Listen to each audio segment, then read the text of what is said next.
Ang lalaking ito ang pinakamapanganib sa mundo. Noong 1963 sa New York City, si Jerry Dunk ay nagpatakbo ng maliit na hotdog stand sa Main Street. Ngunit ang kanyang mga hotdog ay hindi lang merienda, ito ay sensasyon. Sinabi ng mga tao na sila ang pinakamasarap na natikman nila.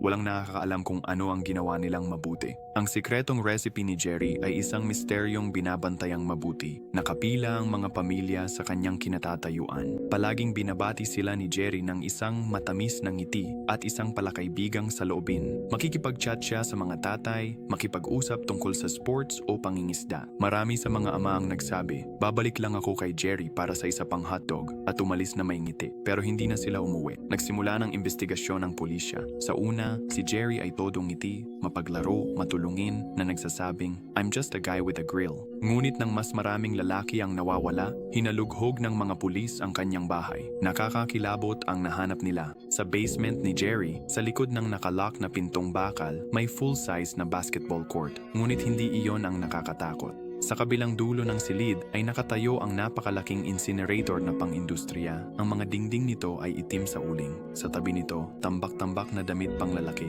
Nang matagpuan siya ng pulis sa kanyang lihim na hideout, ngumiti lang si Jerry at sinabing, "Unang panuntunan ng laro, kailangan mong manalo." Nang tanungin nila kung nasaan ang mga nawawalang lalaki, itinuro niya ang incinerator at bumulong, "Ako ang hari ng dunk." Pagkatapos ay tumakbo siya ng diretsyo patungo sa apoy at ngayon ay maaari mong hulaan kung paano niya pinananatiling mainit ang kanyang mga hotdog.